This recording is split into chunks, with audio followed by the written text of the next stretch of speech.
Hi, everybody. Welcome to Sentinel Sports Extra, Cavs Weekly Report. We're live today from Rocket Arena as the Cavs take on the Oklahoma City Thunder, the reigning NBA champs, in a big Martin Luther King Day showdown today. So Cavs have looked better lately. So let's hope that they can continue that today. Let's remind you that this show is brought to you by CT Roofing and Power Wash, the official roofer of the Lake County Sentinel. 440-278-0506 if you want an estimate to get a roof, siding, maybe your deck redone, or your deck or house power washed, or your drive. So that's 440-278-0506, CT Roofing and Power Wash. So last week, Cavs went 2-1. They had that horrible loss on Monday to the Jazz at home, and they lost 123-112. It might have been the worst loss of the season. They played terrible defense. Let's be honest. They played terrible defense. They got out-rebounded 50-30 by Utah in that game. It didn't help that former Cav Lauri Markkanen scored 28 points and Donovan Mitchell scored only 21. So that made it look even worse. But not focus on the negative. Let's jump forward to Wednesday of last week.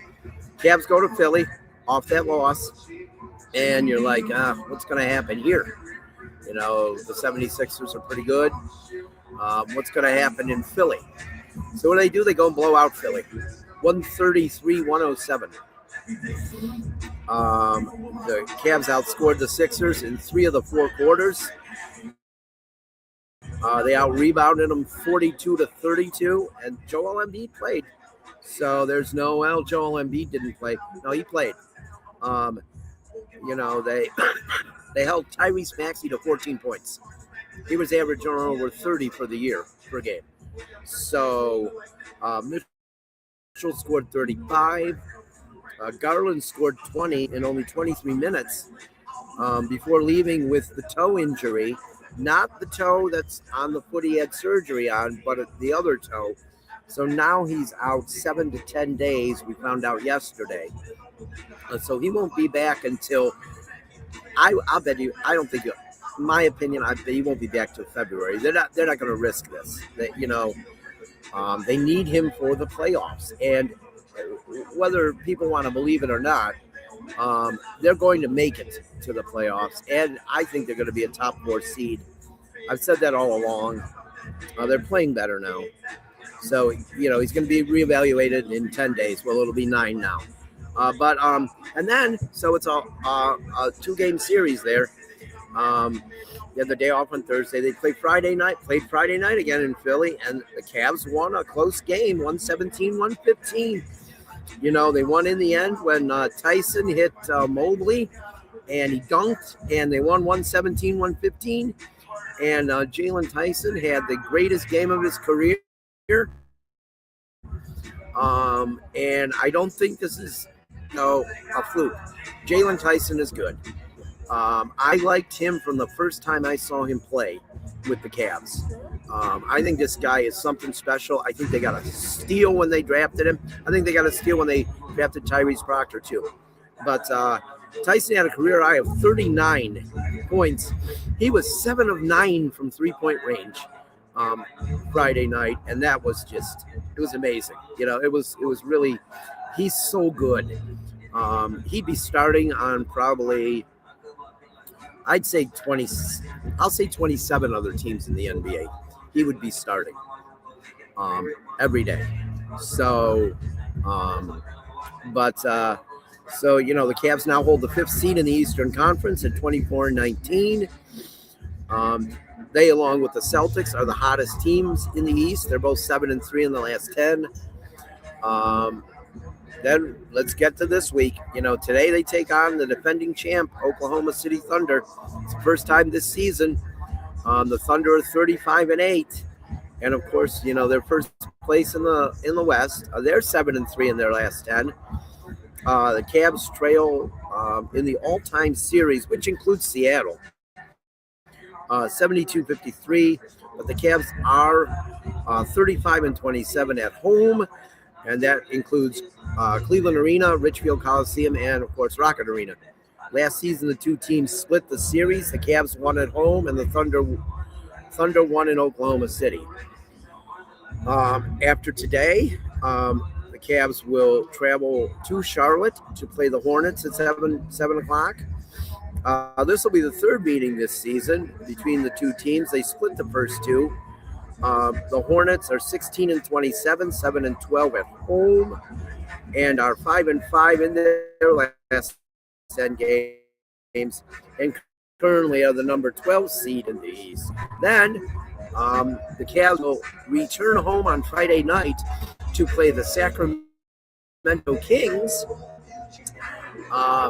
and the Kings are 12-30, 3-17 on the road. They're the 14th seed in the West. Let's face it, folks, the Kings are the Kings, and their owner's terrible. He's just horrible.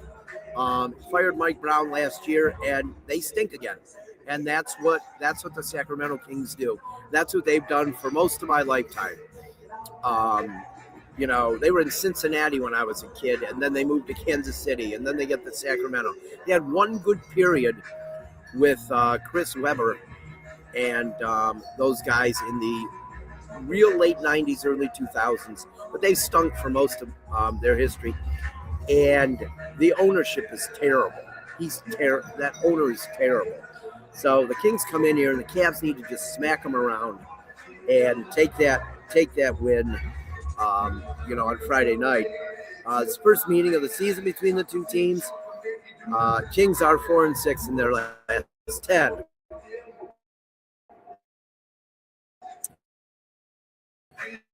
So that pretty much. Take a look now. Let's take a look now at the injury report for today's game. We know that Garland is out. Just got the 12:30 report 4 minutes ago. So for Oklahoma City, Isaiah Hardenstein is out. That's huge. Thomas Sorber's out. Nikola Topic's out, and Jalen Williams is still out. And then Brooks Barnheiser, he's out. He's on the G League assignment. But for the Cavs, of course, we know Darius is out. Chris Livingston, G League. Merrill is still out. Luke Travers, G League assignment. Dean Wade is probable, so that's very good news that Dean Wade is probable. But that's the injury report. And, we're not going to go a normal half hour today. This is a live weekly show. And it's our pregame report that we always give. So, that's pretty much going to be it. I hope you get to watch the game, because I think it's going to be a good game. I think the Cavs are starting to be the Cavs we expected. And so watch the game, enjoy the game. I'll be back with you after the game for a post-game report. And if you're out driving, please be careful, stay safe, and enjoy Martin Luther King Day, okay?